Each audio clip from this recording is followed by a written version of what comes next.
Good morning, everybody. I'm Paul Diebold. I'm with the Irvington Historical Society Board. I'm going to walk you through a few of the secrets of the Bona today. So, 2 episodes ago, if you want to think of them as episodes, we saw the outside of the building. So we're in the lobby. This again is the lobby where, if we look down here, this is the lobby where students came into the library 100 years ago, Butler University students. Here at the Irvington campus, which was Butler's campus until 1928. This is where you came in, you came to the counter that used to be here, and you would receive your books from the back. So we did have a write-in question, who is Bona Thompson? Of course, it's kind of unusual. There aren't a lot of historic buildings, especially ones that are 100 years old in Indianapolis, that are named after a woman.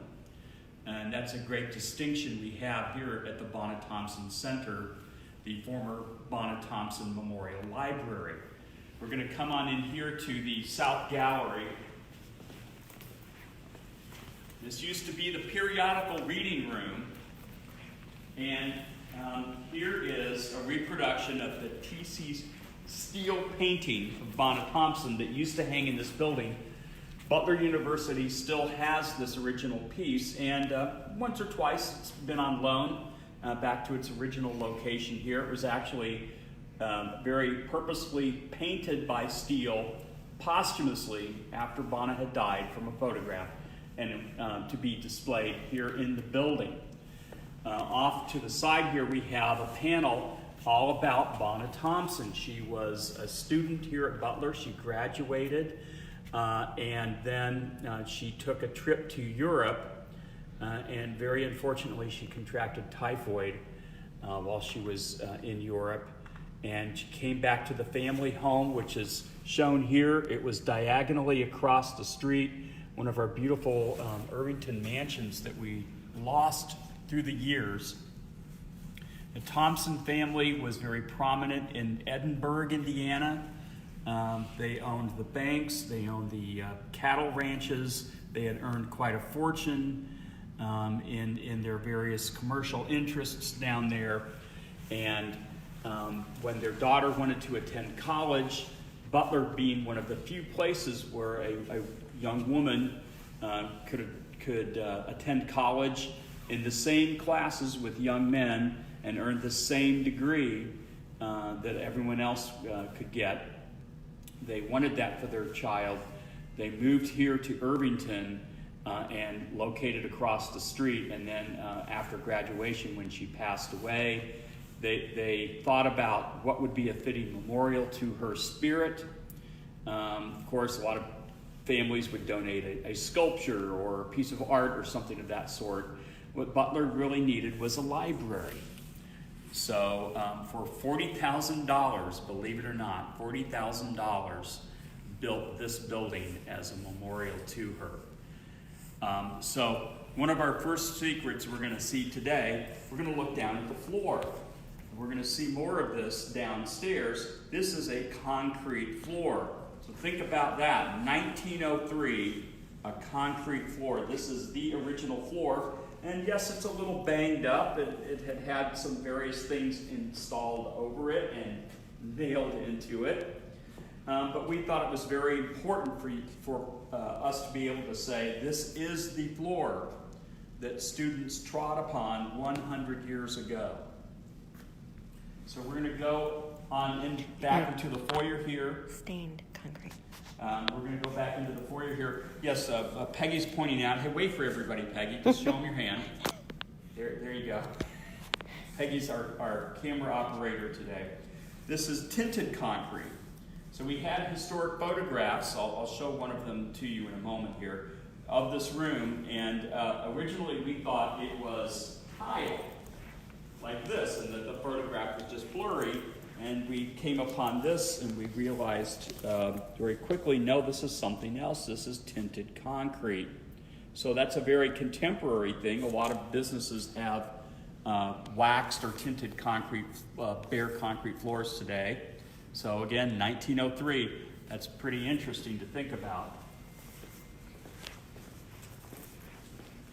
And just to remind you, here are a few things about the building. Here's what the reading room, the north reading room, looked like shortly after construction. And then some various other Butler University photographs. That's the old main building there that no longer stands. And this is the building before it was connected to the rest of the Disciples of Christ Missionary Training School. And you can see back in the back there, those are the windows for the stacks, the book stacks. Here's another view. Must have been a cold day. Everyone's got those very flapper era coats on there. Probably more from the teens or 20s or something. And then coming to the left here, this is a really important piece that enabled us to really restore this building and not simply just rehab it. We had original drawings from the architects that showed us things that were missing, such as the vaulted ceiling, and we knew there was a mosaic tile floor here, various other features. These plans were very instrumental. By the way, then here are the stacks in the back where the books were kept. And that is a placard that would be on a book. As I pointed out last time, it's kind of interesting to think about. June 1924, that's a pretty hefty overdue fine. What do you think that would be, Peggy? A couple $1,000s? Oh, they would own it by now. You'd own it by now, okay. Come on in here. The walls in here are bare brick. This was a finished building. A lot of the finishes had been stripped out. This would have been plastered. This would have been finished out in the hallway foyer. It would have been marble wainscoting, a lot of very nice high finishes. We're going to go down the stairs here. This is the original staircase. We just walked you by one staircase. That staircase was not here originally.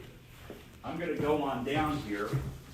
This is the original staircase. So here's another secret. You can see a chip here. The marble is chipped there because the stairway used to double back and go up. It went up over my head here up to the second floor. That was originally the only staircase. And this is an original tile floor here. Here is one little itty-bitty fragment of the original marble wainscoting here that serves as a base for this door. And this is an original door, one of the very few we have, and original moldings. Where does it go? We're going to find out in just a moment here. It seems to go nowhere. There's just a poster back behind it right now. But this is an original doorway.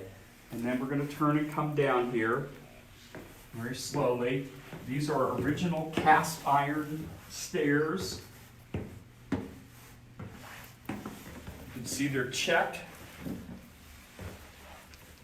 Another view of the chip.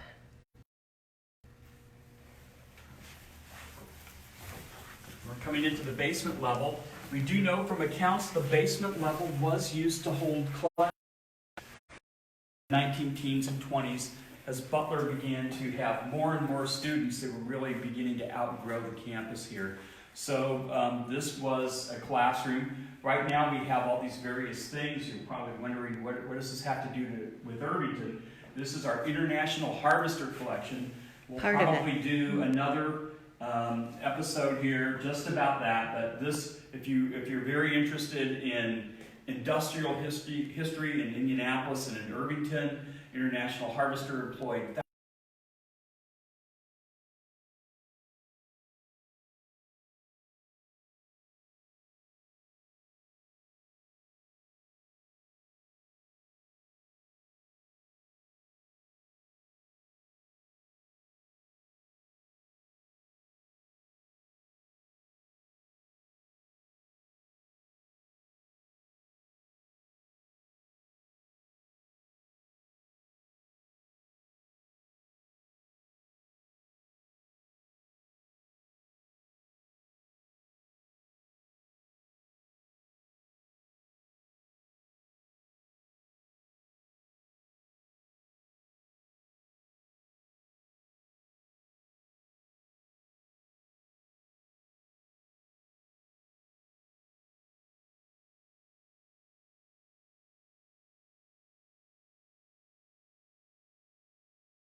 and that's why Irvington really at that point really wanted to be annexed. But of course, if you have a building full of books, all the beams holding them up were wood. None of that here. There's no structural wood. We're going to go on in through here, and I'm going to ask Peggy to pan down the hallway here. You won't be able to see them very well. We have an incredible collection of Irvington posters. If you know Irvington, you know that we're nuts about posters. Halloween, Pleasant Run, all these different events.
Like a battleship was getting underway or something. It really just it really had a lot of power to it. So I'm coming. Just trying to give a perspective here. yeah, this is the boiler room again. This is probably about 1955. She just panned by an original exterior sign for the building that used to be out at our point on the corner. We've got a couple of things down here, a couple of projects underway.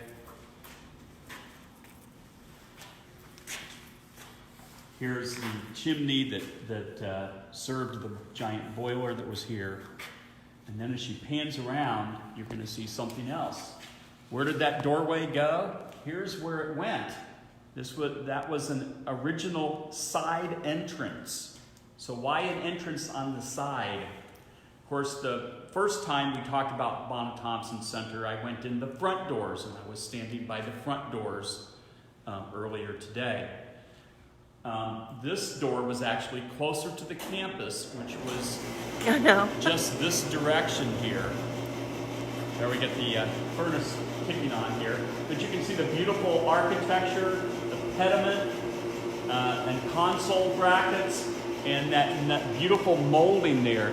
So this was a very finished entrance. There was a little bit of a hill here and stairs that went up to this doorway. So this was preserved when the boiler room was added. Thankfully, we still have it here. Eventually, we made it preserved from the elements and everything, very intact. So I think we're going to wrap it up, folks. Oh yes, I wanted to mention one of our sponsors. I'm going to come up here in the doorway. Get out the noise there. So I wanted to thank Eric Wilson Insurance on Johnson Avenue here in Irvington. They're a very generous sponsor to us. We'd like to thank him for his support in these trying times. And also, I'd like to point out that you can go to www.irvingtonhistoricalsociety.info. Irvington Historic?